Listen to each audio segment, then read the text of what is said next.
자, 요게 이제 제가 퇴비를 만들면서 올렸던 영상 중에서 주변에 있는 잡초도 보약이다 라는 제목으로 만들었던 그 주변에 있는 그 풀을 빼서 만든 퇴비입니다. 이게 이제 지난번에 이제 한번 뒤집어 주고 또 원래 2주 만에 뒤집어야 되는데 지금 2주가 훨씬 지났습니다. 그래서 이제 다시 한번 뒤집어서 내부에 또 산소 공급을 해주고 혹시 내부의 수분을 체크하는 그런 과정을 한번 소개해 드릴까 합니다. 먼저 이제 그 밖에 말라 있는 부분은 일단 물을 공급을 하고요. 속에는 또 다시 뒤집어 봐야 되니까 그때 보고 부족한 부분이 있으면 물을 공급을 하도록 하겠습니다.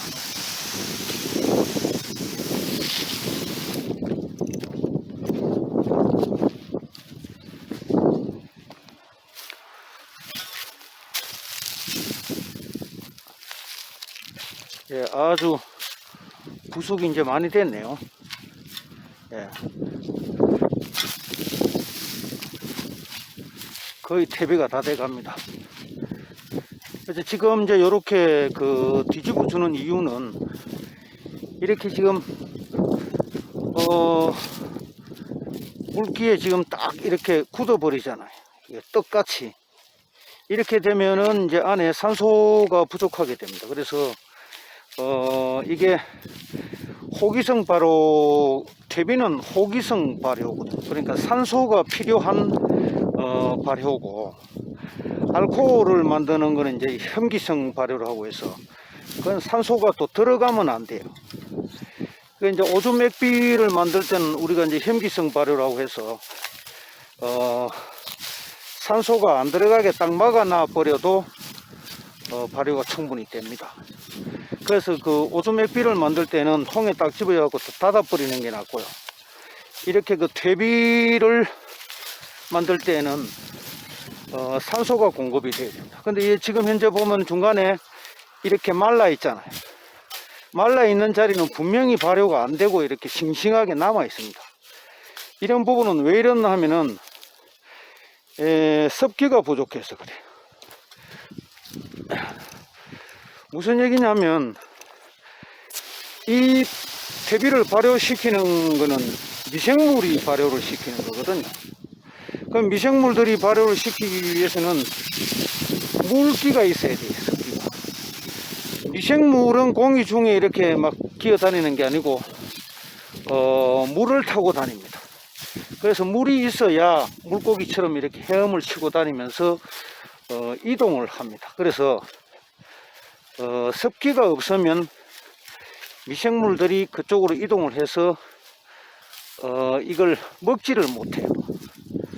그래서 퇴비를 이렇게 중간에 뒤집어 주는 목적은 두 가지입니다. 하나는 내부에 산소를 공급해 주기 위해서, 왜 미생물들도 이게 아주 작지만 생명체이기 때문에 산소를 필요로 합니다. 그런데 이제 내부에 너무 꽉 막혀 갖고 산소가 없으면 미생물들이 죽게 되겠죠.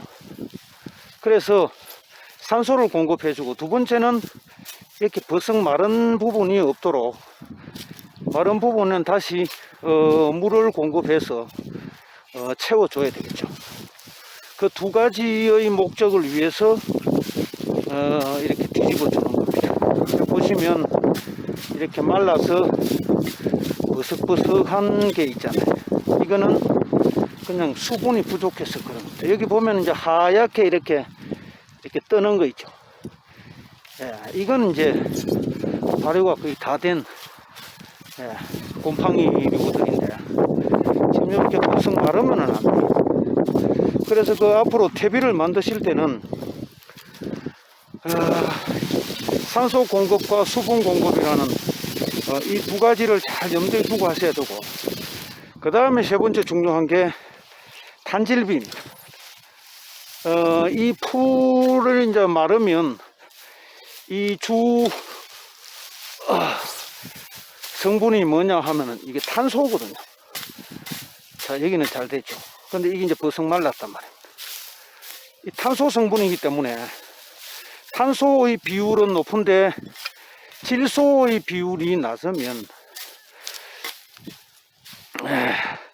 그름기도 물론 부족하지만 이 미생물들이 먹고 사는 게 또 질소예요.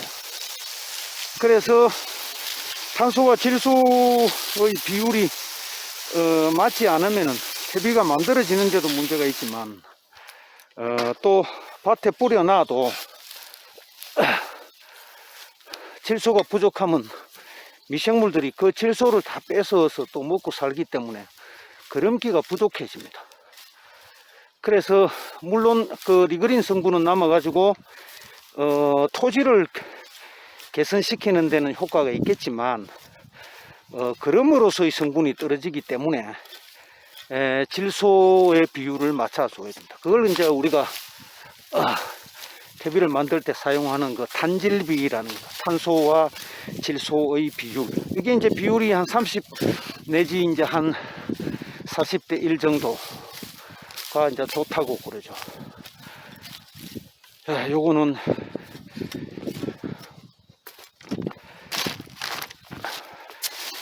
내가 생각했던 것보다 수분이 많이 부족한 데가 많네요.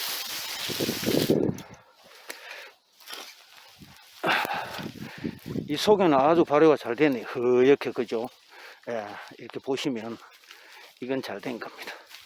그래도 지금 이 딱딱하게 이렇게 지금 굳어 있기 때문에 이걸 살살살살 해셔서 한마디로 말해서 공간을 많이 만들어 줘서 이 속에 산소가 충분히 스며들도록 해서 이 미생물들이 물을 타고 다니면서 이 산소를 먹고 잘 살 수 있도록 해줘야 됩니다. 그래야 이 먹이들을 많이 먹고 빨리 분해를 시키는 거예요. 이 퇴비를 분해를 시킨다는 것은 정확히 얘기하면 미생물들이 먹이 활동을 해서 이걸 이제 딸가 먹다 보니까 잔재가 퇴비가 되는 거거든요. 그래서 이 미생물들에 의해서 퇴비는 만들어진다. 사람이 하는 역할은 이렇게 뒤집어 주고 물 주고 하는 것밖에 없습니다. 뒤집어 주고 물 주고 그러면 안에서 이렇게 깔아 먹어 갖고 분해를 시키는 작업은 이제 미생물들이 하고, 그러는 과정에서 또 죽으면 사체가 생기고 또 그것이 썩어서 거름도 되고 이것들이 또 묻고 똥도 사고, 그러면 그 똥이 여기에 남아서 또 거름이 되고 식물에게는 거름이 되겠죠. 그래서 이 퇴비는 미생물에 의해서 만들어지는 그런 하나의 작품이죠, 작품. 이거는 내 땅에 뿌리면 무조건 보약이 되는. 그래서 여기에 물을 줘야 됩니다.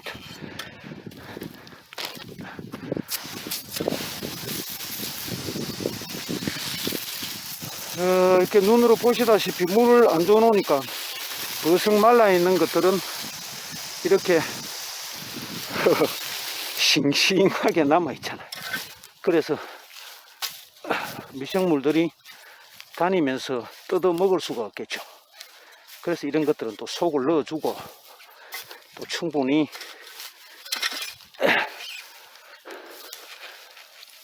발효가 될 수 있도록 이렇게 이제 사람이 정상적으로 한 2주에 한 번 정도 이렇게 뒤집어 주고요.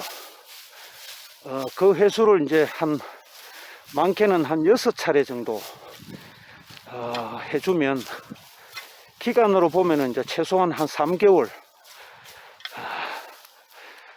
또는 길면 한 4개월 정도 되면 퇴비가 완벽하게 분해가 돼서 흙처럼 됩니다.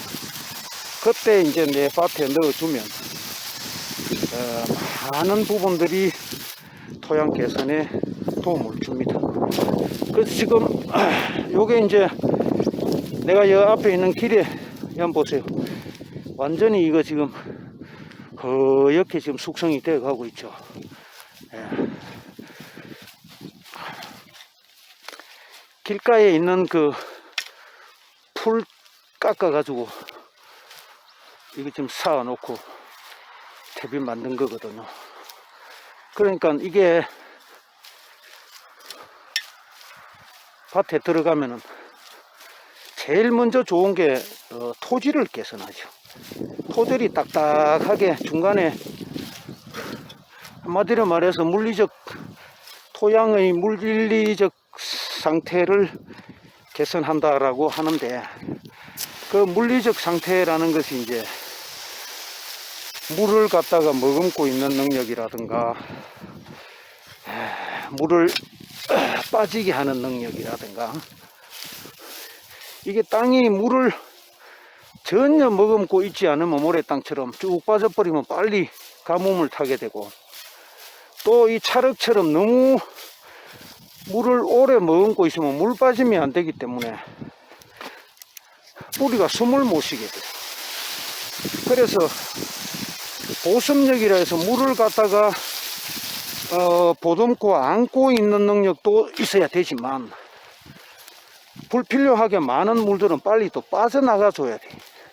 그걸 또 배수력이라고 그러죠. 그래서 땅은 물을 머금고도 있어야 되지만 불필요하게 많은 물은 빠르게 빠져줘야 된다. 그렇게 하려면은 땅 속에 뭔가가 물을 갖다 머금고 있어야 되겠죠. 그 머금고 있으려면 이러한 이제 리그린 성분, 한마디로 말해서 풀에 썩어도 깎아 묵어도 남는 딱딱한 부분들, 요런 게 이제 토양에 습기들을 머금게 됩니다. 그래서 이제 리그린 성분이 많은 억새풀이라든가 갈대라든가 톱밥이라든가 이런 게 이제 좋은 퇴비 재료가 된다는 뜻이고요. 그 다음에 물이 빨리 빠져나가야 된다라고 하면은 공간이 많아야 되겠죠. 흙이, 점토가 사이사이가 좀 공간이 생겨 있으면 그 사이로 물이 빠지겠죠. 그래서 이제 이러한 성분들이 땅 속에 들어가지고 흙과 같이 섞이면서 공간을 형성을 하게 됩니다. 그러면 이제 점토질처럼 쫀득쫀득하던 게 공간이 어느 정도 생기면서 땅이 이제 푸석푸석해지겠죠. 이제 스폰지처럼 이렇게 푸석푸석해집니다. 그러면 그걸 이제 토양의 물리적인 개선이 된다, 그렇게 표현을 하게 되는 겁니다. 이 속에는 아주, 보세요, 아주 잘 됐잖아요. 잘 됐어요. 지금 이렇게 허옇게 이렇게 지금 발효가 됐습니다. 한마디로 말해서 땅에 넣으면 이건 바로 보약이고요. 현명한 농부는 퇴비를 만드는 사람입니다. 그래서 우리가 퇴비를 이제 시중에서 사서 쓰는 가축 분퇴비라고 있는데, 그 가축 분퇴비도 도움이 안 되는 건 아니에요. 거기도 톱밥도 들어있고 왕겨도 들어있고, 그렇게 해서 토양을 개선하는 효과는 분명히 있습니다. 그러나 거기에는 거름기를 상승시키고, 그 다음에 축산농가에서 나오는 각종 폐자재가 되는 똥 있잖아요. 계란을 생성하는 양계농가에서 나오는 엄청난 양의 닭똥, 그 다음에 그 소를 키우는 농가에서 나오는 엄청난 양의 소똥, 이걸 지금 현재 우리나라에서는 이걸 처치할 방법이 없잖아요. 그래서 그걸 퇴비 만드는 데 쓸 수 있는 방법밖에는 없습니다. 그래서 퇴비를 만드는 데 이제 이 개분하고 우분을 쓰는데 그 양이 엄청나게 들어갑니다. 그래서 토양을 개선하는 효과도 있지만 엄격히 따지면 대한민국의 토양을 죽이고 있다, 이렇게 볼 수도 있습니다. 그래서 이 많은 양의 그 개분이 들어있다 보니까 그 속에는 인 성분이 많이 들어있습니다. 특히 개분에는.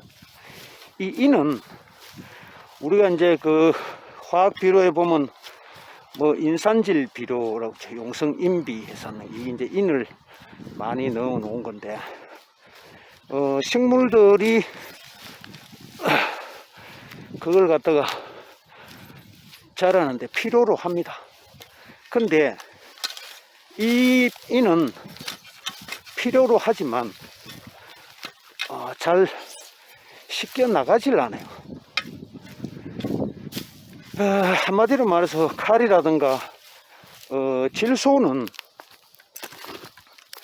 비가 오면은 빗물에 식혀 가지고 그걸 용탈이라고 그러는데, 녹아서 도망간다, 그런 표현으로 이제 용탈이라고 하는데, 그 이제 질소 가리의 용탈 현상이 생깁니다. 그런데 이는 잘 식혀 가지를 않고 토양에 남게 돼요. 그래서 이게 너무 많이 남게 돼요. 그러면 오히려 토양을 죽이게 됩니다. 그래서 지금 그 정부에서 보조를 해줘서 우리가 좀 싸게 구입할 수 있는 그 시중에 파는 가축 분태비, 1급 가축 분태비도 사실은 유기농 농자재로서 인정을 못 받고 있죠. 인정을 못 받고 있는 이유가 질소질이 많고 특히 인성분이 너무 많이 들어있고, 그 다음에는 그 법적으로 딱 그 제재를 하는 게 그 염분 2% 이내로 통제를 하고 있죠. 이 염분이라는 게 소금기 염분이 아니고요, CL 염소 성분이죠. 이 염소가 작물에 필요는 합니다. 그러나 너무 많이 들어있다, 그렇죠. 그래서 이걸 이제 2%까지 통제를 하는데, 그게 성분은 2% 안에 있다라고 하지만 그보다 더 많이 들어있는 게 많다는 거죠. 그래서 시설 재배에서는 그 심각한 문제로 대두가 됩니다. 우리 같은 이 노지 텃밭에서는 비가 오면 그나마 씻겨 나갑니다. 그래가지고 다시 또 강물로 흘러서 바다로 또 가죠. 그런데 시설 농가 하우스 안에서는 비가 안 들어오니까 그게 어디 씻겨 가질 않죠. 그러다 보니 하우스 농가의 땅에 거기 침착이 돼 가지고 문제를 일으킵니다. 그래서 땅이 붉게 변하면서 작물들이 못 자라죠. 염소가 너무 많아가지고. 그래서 그걸 막 끌고 내기도 하고, 뭐 어떤 집에는 한 번씩 아예 농사를 안 하고 물을 잡아가지고 우려내기도 하고, 또는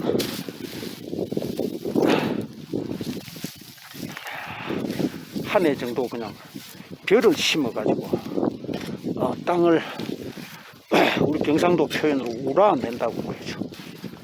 그래서 땅 속에 들어있는 이런 염소 성분하고 인 성분하고 지나치게 많이 들어와 있는 질소 성분하고 카리 같은 이런 게 지나치게 많이 들어있기 때문에 그것들을 우라내죠. 그럼 한 해 농사는 베리죠. 그렇게 해서라도 이제 땅을 살리기 위해서 노력을 하곤 하는데, 이렇게 이제 우리가 퇴비를 직접 내 손으로 이렇게 만들면 여기는 뭐 지나친 인성분이 들어갈 리도 없고, 그렇지 않습니까? 질소도 그렇게 엄청난 양이 생기지는 않는단 말입니다. 이게 이제 미생물들이 먹이 활동을 하면서 죽어가지고 사체가 썩어서 생기는 정도, 그 다음에 이 식물이 가지고 있는 원래의 질소 성분들이 이 미생물들이 뜯어 먹어도 남아 있게 되겠죠. 뭐 그 정도니까 우리가 재배하는 텃밭에 도움이 될 정도 밖에 안 되죠. 그래서 이 퇴비를 내가 만들어서 주면 그러한 문제에서 해방될 수 있고, 가장 큰 장점은 아까 말씀드린 토질의 물리적 개선입니다. 그리고 화학적 개선. 이제 이 화학적 개선이 아까 말씀드린 그러한 여러 가지 비료 성분들이 인이라든가 칼륨이라든가 질소라든가 이러한 화학적 성분들이 너무 많은 것들을 이 퇴비는 균형을 잡아줍니다. 아주 필요한 만큼. 그래서 좀 힘이 들지만 이렇게 내 손으로 퇴비를 만들고, 그 결과는 여러분들 한번 해보시면 아시겠지만 그 결과는 놀라울 정도입니다. 이 퇴비 속에 들어있는 수많은 미생물들이 우리 이제 과학자들이 분석한 바에 의하면은 한 10만 종 정도 된다고 그래요. 이 속에 살고 있는 미생물들이 그 한 10만 종 정도 되니까 그 안에 뭐 어떤 종류들이 있는지 뭐 셀 수도 없이 많죠. 그리고 양으로 치면 이 1g에 한 1억 마리 정도 된다고 그래요. 우리 인간의 눈에는 안 보이지만 1억 마리, 1억 마리가 뭡니까?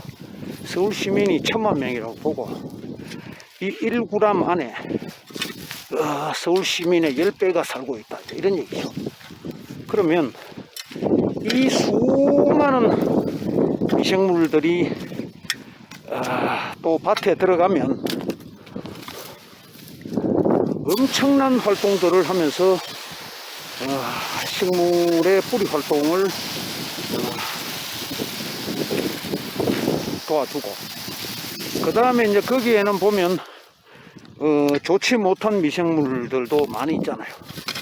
예를 들면 흰가루병을 일으키는 미생물이라든가, 그 다음에 탄저균이라든가, 또는 녹균병을 일으키는 균이라든가 이런 것들이 이 속에 같이 있겠죠. 그럼 요것들이 너무 많으면 병을 일으키니까 균형을 잡아줍니다. 수많은 종류의 미생물들이 같이 여기서 살면서 그러한 유해성 병균들, 유해성 미생물들이 번식을 많이 못하게 되겠죠. 왜?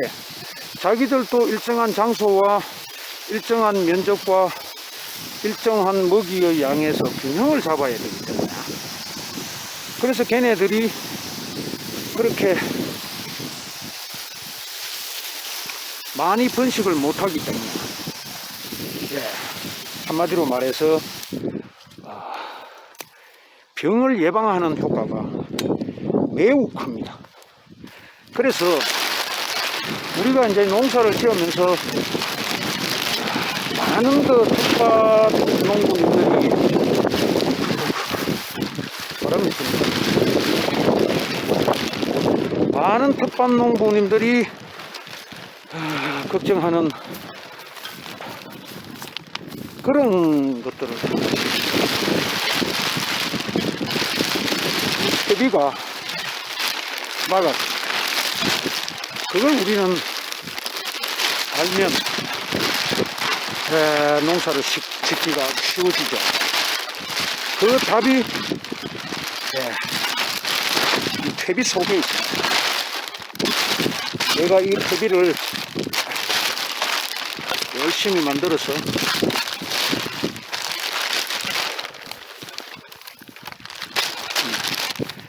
내 땅에다가 넣어주는 순간 내 땅은 살아납니다. 그러면 그 살아있는 땅에는 병이 적게 생기고 땅심이 좋아지겠죠. 그래서 이제 땅심 하는데, 이 땅심을 올리는 방법은 퇴비를 넣어주면 땅심은 저절로 생깁니다. 자, 이렇게 또 비닐을 덮어 놓는 이유는 빨리 마르는 걸 막아주고, 두 번째는 비가 혹시 많이 오게 되면 이 속에 비가 너무 많이 들어가 버리면, 아까 보셨잖아요, 떡이 돼버려요. 떡이 돼버리면 그 속으로 산소들이 못 통과를 하기 때문에 미생물들이 숨을 못 쉬게 되죠. 그래서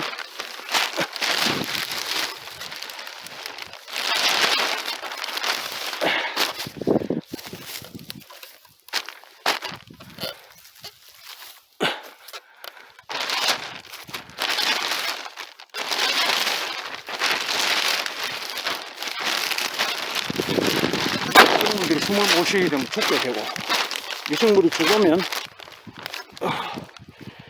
퇴비 발효 작업이 안 되기 때문에